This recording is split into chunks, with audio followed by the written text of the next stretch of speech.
Como sabéis, estos son unos refugios subterráneos antiaéreos de la Guerra Civil Española.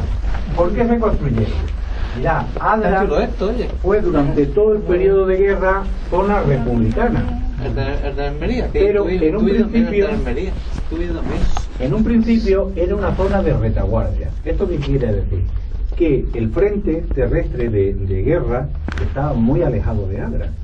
Con lo cual, aquí la gente pues, hace una vida más o menos normal, sabiendo que había una guerra, que había muchos hijos de Adra que estaban en el frente, pero la gente trataba de hacer una vida normal.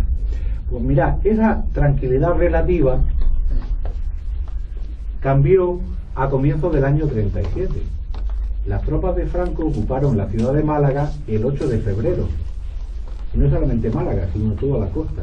El avance por la costa era imparable. Sabéis que cuando las tropas de Franco ocuparon Málaga, la población civil huyó en dirección a Almería. Era población civil inocente, eran víctimas, porque los perseguían tanto los aviones como los barcos, porque como la carretera va paralela a la costa, pues también desde los barcos. Aquí la conocemos como la desbandada de Málaga, y aunque eran víctimas, aquí no hay buen recuerdo, porque en su desesperación pues iban cometiendo desmanes. Concretamente en Guaynos, que es donde yo nací y donde vivo, mataron a un hombre porque se negó a entregarle su mulo.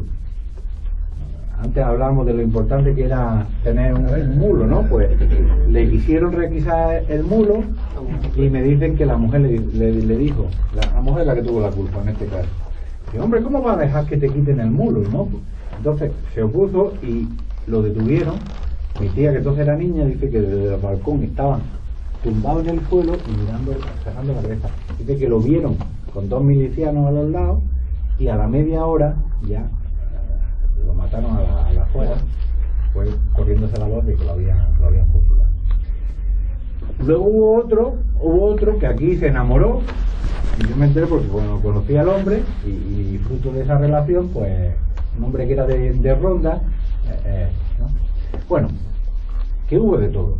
Lo cierto es que ese avance de las tropas de Franco se detuvo en los llanos de Carchuna, a unos 35 o 40 kilómetros de Adra. Ya el frente de guerra estaba muy cercano, y tanto, porque si Málaga cayó el día 8, el día de antes Adra fue bombardeada. Y hubo muchas muertes, no sabemos cuántas. Siempre lo digo porque es llamativo. Fijaros, cuando los turcos en 1620 saquearon Adra, sabemos con nombre y apellido quién murió, quién resultó herido, los desaparecidos, perfectamente, de hace cerca de 400 años. De hace 70 y tantos años no sabemos, hombre, lo saben sus familiares, pero no hay un estudio, no hay donde esté recogido. ¿Por qué? Porque dicen que los muertos lo echaron directamente a un camión y rápidamente los llevaron a enterrar a una fosa común. Yo creo, porque claro, les pilló tan desprevenido el ataque que temerían que iba a haber más ataques y tenían que actuar rápidamente. La consecuencia fue la construcción de refugios por todo Adra. Estamos visitando estos, que son los que tenemos ahora. Ahora estamos limpiando debajo de la Torre de los Perigones. Os voy a enseñar una de las entradas, otro refugio, es magnífico, pero hay muchos. El subsuelo de Adra es como un queso de Gruyère, los quesos esos que tienen muchos agujeros, cuanto más agujeros tienen más buenos están, ¿no? Pues es igual, es como un queso de Gruyère. Había refugios como estos, públicos, y otros, mucha gente en las traseras de su casa hacían refugios para ellos y sus familiares. Los refugios de Adra tienen muchas peculiaridades. ¿Habéis dado cuenta? Los que habéis visitado los de Almería tienen una bóveda de hormigón y tienen un pollete. Aquí están en la piedra viva. Son más rústicos, claro. Almería es capital, Adra pueblo, pues entonces más rústicos. Tienen un sistema defensivo muy sencillo pero muy eficaz. Entramos por una puerta y salimos por otra, pero en aquella época las dos eran entrada y salida. ¿Por qué tendrían dos? ¿No les bastaba con una? Las madrigueras de los animales no tienen siempre una segunda salida, ¿eh? Si el zorro está metiendo el hocico, ¿no sale el conejo por otra salida? Sí. Pues esto igual. Imaginaros que cayera una bomba en la puerta en la entrada de una puerta y al explotar derriba y se tapa la entrada. Siempre había que dejar una puerta de salida. Y estas puertas ahora están cerradas porque si no aquí entraría todo el mundo, pero en aquella época estaban permanentemente abiertas porque no sabían cuándo se iba a producir el ataque. ¿Cómo le avisaban a la gente de que habría un ataque? ¿Recordáis en la muralla cómo avisaban? Con la campana. Bueno, pues ya estos tiempos más modernos era una sirena que había en la azotea del ayuntamiento. Entonces cuando veían aviones sonaba la sirena y todo el mundo acudía al refugio más cercano. La suerte es que aquí ya no hubo más ataques. Hubo otro bombardeo sobre el puente del río, pretendían derribarlo para cortar la comunicación, pero vieron que la gente, cuando estaban atacando el puente, hacía el badén, bajaba al río, y el río, aunque llevaba agua, se podía salvar, y entonces ya desistieron, porque vieron que aunque derribaran el puente, no iban a cortar el tráfico, ¿comprendéis? No sé si... Sí, que lo dejaron de... Que dejaron de atacarlo. Pero en Adra no hubo, por suerte, no hubo más bombardeos. La peculiaridad de los refugios de Adra es que, aunque estamos debajo de tierra, no tenemos que descender. Los de Almería hay que descender entre 9 y 15 metros debajo del nivel de la calle. Ahora resulta que estamos debajo de tierra y estamos al mismo nivel de la calle. ¿Eso cómo es posible? Porque Adra se levanta en un terreno inclinado. Entonces solamente hay que horadar la piedra en sentido horizontal. A pico y pala. Hay gente que dice que entiende de explosivos, dice que quizás utilizaban pequeñas cargas, pero vamos, eso tendrían que ser expertos. Esto no lo hicieron la gente así, vamos a ponernos a hacer refugios, no, había ingenieros militares que iban dirigiendo la obra.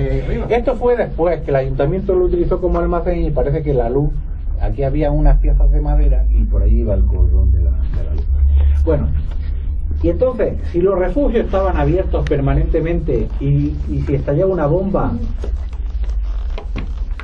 al explotar la metralla y la onda expansiva entraría y le afectaría a los refugiados. ¿Cómo podían estar a salvo? Habéis dado cuenta que hemos entrado y la cámara, la galería es baja y es estrecha, aquí ya es más grande.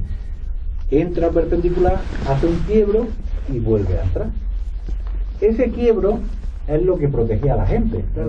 Los refugiados era a partir del comienzo de esta galería. Chocaría en la piedra que había. Ahora cuando salgamos por la otra parte lo vais a ver perfectamente. Otra característica de los refugios, que es una cueva. Es una cueva artificial. ¿Y cuál es la característica de las cuevas? Está todo oscuro. Que tiene una temperatura también. Que tiene una temperatura estable. Tiene una temperatura estable. ¿Qué pasa? Ahora tenemos mejor temperatura que en la calle, ¿no? En la calle teníamos un poco de... Aquí estamos. Y en verano es todo lo contrario. ¿Qué pasa? ¿Que sube y baja la temperatura? No. Es la diferencia, el contraste con el exterior. Cuanto mejor lo apreciamos en verano. En verano hace mucho calor en la calle y aquí hace un tiempo buenísimo. Eso es lo que hizo. ¿Por qué se han conservado estos refugios? Porque la mayoría están cegados, otros se han hundido, en fin. ¿Por qué se han conservado estos? Primero, porque arriba tenemos una plaza, tenemos un espacio público, no pueden construir. No pueden construir, ¿vale? Y luego, siempre han estado en uso. En la posguerra vivió una familia en cada entrada. Fijaros, la guerra fue mala, pero la posguerra fue peor. ¿En qué condiciones podían vivir esas criaturas, no? Pero luego, cuando construyeron aquí nuestro edificio, que es moderno, la plaza del mercado, entonces los puestos de verduras, de fruta y verduras, no tenían frigoríficos. ¿Cómo conservaban lo utilizaban como frigorífico? Después el ayuntamiento lo utilizó como almacén para meter aquí trastos, es decir, constantemente ha estado en uso y gracias a eso se ha conservado. Nosotros ya para ponerlos visitables simplemente limpiamos los trastos que había por aquí y le pusimos la luz eléctrica. Pero por lo demás está intacto. Y se conserva perfectamente. Perfectamente. Bueno, estáis viendo la cal. No os peguéis porque os vais a manchar. ¿Por qué lo encalaban? Como medida higiénica. Desinfectante, ¿no? Claro. Aunque esta cal será más reciente, pero yo creo que en un principio también lo encalaban. ¿Por qué? Me dicen las personas mayores que al final dejaron de acudir a los refugios. Porque claro, sonaba la sirena, venían al refugio. Al otro día sonaba así, venía el refugio. Pero al fin se dieron cuenta de que no había bombardeo. Pero lo que sí sabían es que si venían al refugio, aquí la gente, cientos y cientos de personas, hacinadas, en cuclillas, entonces las condiciones higiénicas no eran, la gente no tenía ducha y agua corriente como tenemos hoy en día, o sea, se lavaban cuando podían. Así que como poco, los piojos, cuando no otras enfermedades contagiosas, se transmitían. Entonces me dice que mucha gente, al ver que pasaba el tiempo y que no había ataques, prefería arriesgarse y no acudir al refugio, porque sabía que si venía al refugio pillarían. Podría contagiarse. Y como veo que estáis muy atentos, pues os voy a contar una anécdota que es cierta, porque me la contó el protagonista. Este hombre que siempre estoy diciendo, voy a entrevistarlo, pero nunca voy. Pues un hombre ya bastante mayor y en aquel tiempo era el más pequeño de su casa. Era la hora del almuerzo y ¿qué creen que iban a comer? ¿Qué podían comer en aquella época? Migas. Pero no migas como imponemos. Mi madre hace migas y pone tocino, pescado frito, pescado asado, pimientos fritos, tomate, en fin, falta mesa. En aquella época con... Bueno, pueden entrar. Sí, podéis entrar. No pasamos nada. Podéis entrar y si esperáis un momentillo ya seguimos, que estoy dando una explicación. Entonces, se disponía a comer migas. Mejor tenían nada más que un arenque o medio arenque para cada uno y una cebolla. El que lo tenía. El que lo tenía, exactamente. Y además, todos comiendo en la sartén. A mí como me gusta la miga, no más que miga. A esto que le van a meter la cuchara a las migas y suena la sirena.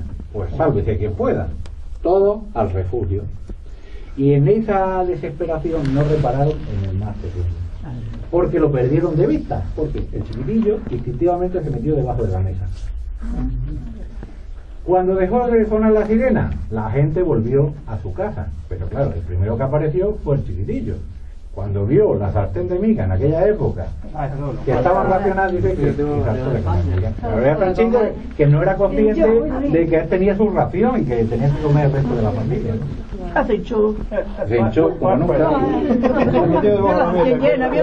Pero en fin, aunque nos puede producir risa, pero eso es lo que nos está diciendo, que cuáles eran las condiciones de aquella época. Bueno, ¿cuántos metros creen que tiene? Tiene muchos, ¿no? Dice que unos 200 metros. 300. Pues le falta poco a 100 metros. Tiene 400 metros. ¿Por qué nos parece que son mucho más largos? Porque va girando y aquí como no tenemos referencia, pues nos parece que son mucho más largos.